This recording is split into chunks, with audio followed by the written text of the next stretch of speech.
Welcome to your academy मुनि knowledge. Class 8 के सभी स्टूडेंट्स का मैं अपने YouTube चैनल पर स्वागत करता हूं। डियर स्टूडेंट्स, आज हम लोग सब्जेक्ट इंग्लिश बुक डैफोडिल का चैप्टर नंबर 4, जिसका टाइटल है king John and the Abbott of Canterbury पढ़ने जा रहे हैं। तो चलिए इस स्टोरी को स्टार्ट करते हैं। बहुत इंटरेस्टिंग स्टोरी है डियर स्टूडेंट्स। इस वीडियो को पूरा देखना। 15 मिनट का यह वीडियो है। जहाँ तक कवर कर सकते हैं वहाँ तक आप अवश्य देखें। There was once a king of England whose name was John. Writer बताते हैं कि इंग्लैंड का एक राजा था जिसका नाम जॉन था। He was a bad king. Dear students, king के बारे में कहा गया कि he was a bad king. It means John was a bad king, for he was harsh and cruel to his people, and so long as he could have his own way, he did not care about his subjects. और उसके bad होने के पीछे क्या reason बताया? He was harsh and cruel to his people, यानी अपनी जनता के प्रति उनका जो व्यवहार था बड़ा ही कठोर था और क्रूर था, निर्दयतापूर्ण था। And so long as he could have his own way, he did not care about his subjects. और जब तक वे मनमानी करते रहे, ठीक है, he could have his own way. own way, to have his own way मतलब अपनी मन की करना, मनमानी करना। He did not care about his subjects. वह मनमानी करता था और जनता की परवाह नहीं करता था। It means King John did not care his subjects, his people well. Now there was in the town of Canterbury a rich old abbot, head of monks, who lived in a big house called the Abbey. अब क्या बताया dear students की एक Canterbury नाम का town था, ठीक है, और उस टाउन में एक रिच ओल्ड एबॉट, एक अमीर और वृद्ध एबॉट रहते थे। एबॉट जो पादरियों का हेड हुआ उसको एबॉट, हेड ऑफ मॉन्क्स, यानी क्रिश्चियन में जो पुजारी होते हैं ना, उसके हेड को कहा गया एबॉट, यानी मुख्य पंडा। Who lived in a big house called the Abbey.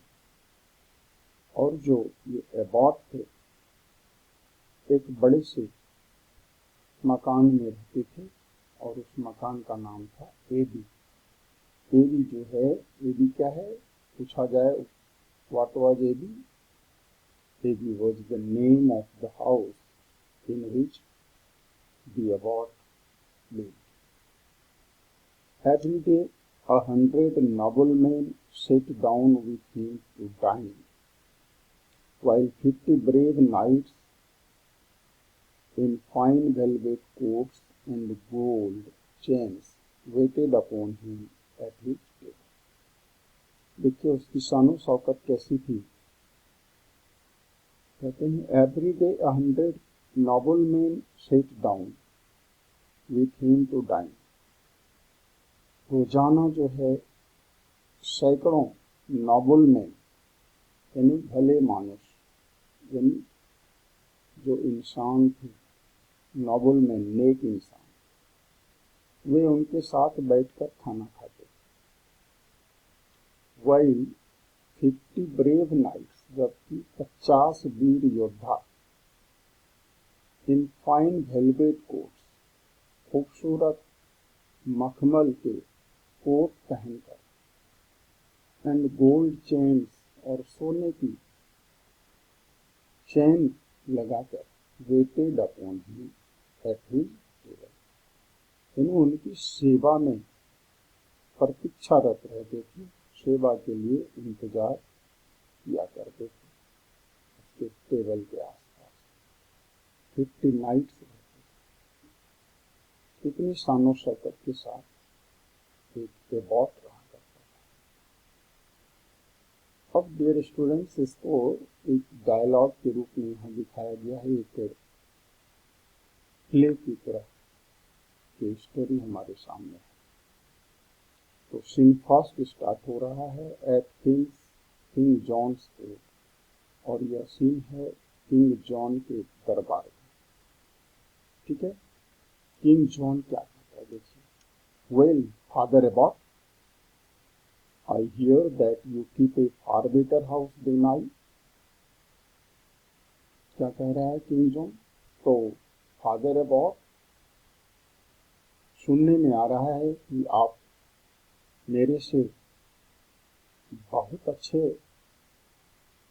मकान में रहते हैं, यानी आपका मकान मेरे से कई गुना ज्यादा अच्छा है। और dare you do such a thing, आपको ऐसा करने की हिम्मत कैसे हुई, आपने जुर्रत कैसे की ऐसा करने की, यानी मेरे से बेहतर मकान में आपको रहने की हिम्मत कैसे हुई? How dare do that? Do that means कि आपको मेरे से बेहतर मकान में रहने की जरूरत कैसे हुई, हिम्मत कैसे हुई? Don't you know that no one in the land should live better than the king? क्या आपको नहीं मालूम कि लैंड पर यानी धरती पर राजा से, कहता है बढ़ करके, राजा से बेटर लाइफ किसी को नहीं जीना चाहिए, यानी किसी भी प्रजा का लाइफ राजा से बेटर हो, ये अच्छी बात नहीं है। यानी प्रजा का जो लाइफ है वह राजा से लो होना चाहिए, हाई नहीं होना चाहिए। King John the abbot, O king, I beg to say that I am spending nothing but what is my own. तो एबॉट कहता है महाराज हुजूर, मैं तो ये कहना चाहता हूँ, आई am spending nothing but what is my own. मैं सिर्फ अपना धन खर्च कर रहा हूँ, किसी और का नहीं, यानी मैं अपना ही तो धन खर्च कर रहा हूँ महाराज, किसी दूसरे का तो नहीं कर रहा मैं। यानी इसका ये मतलब हुआ कि जॉन एबॉट को, ये एबॉट जॉन को, किंग को यह बताना चाह रहा है कि I am spending my own money, I do not take money from anybody else.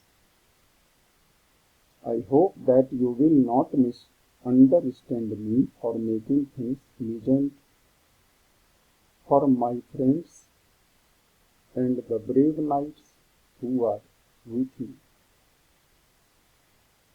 और एबॉट कहता है, I hope, आशा करता हूँ, that you will not misunderstand me, यानी उम्मीद करता हूँ महाराज आप मुझे गलत ना समझें, कहीं गलत ना समझ बैठे आप।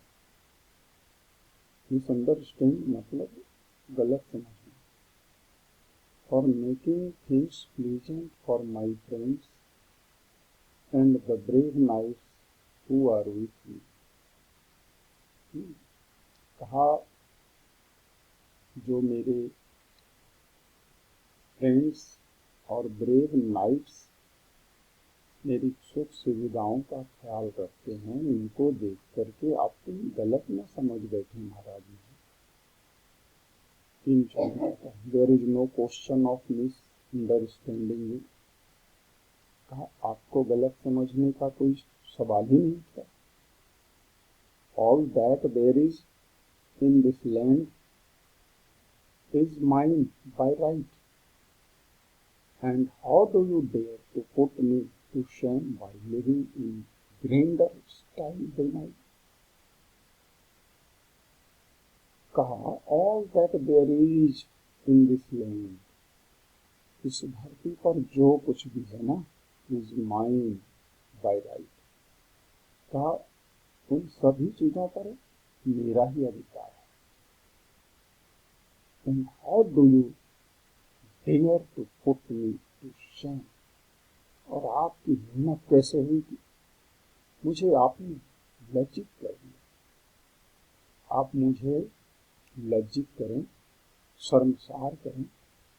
कैसे? By living in grander style than I, मेरे से बेहतर जीवन जीकर मुझे आप शर्मिंदा करें, ऐसी हिम्मत कैसे हुई आप? One would think that you were trying to be king in my place. लोग तो यही सोचेंगे ना, आप मेरे बदले में राजा बनना चाहते हैं। Oh, do not say so, for I। बहुत कहने लगा, ओह महाराज ऐसा मत कहिए। For I, क्योंकि आधी बात ही अभी कह पाया, किंग जॉन बीच में रोक दिया। नॉट अनदर वर्ड, कान लोग दूसरा शब्द एक भी नहीं सुनना चाहता यहाँ से।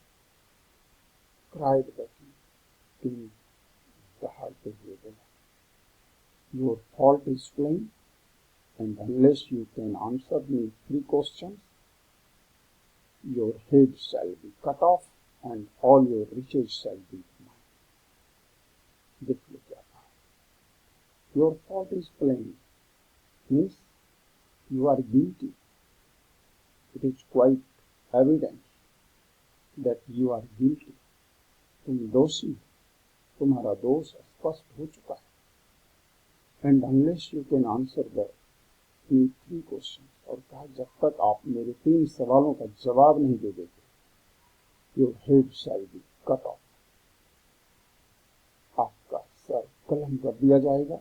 And all your riches shall be mine, और आपकी सारी जायदाद मेरी हो जाएगी। All your property will go to me.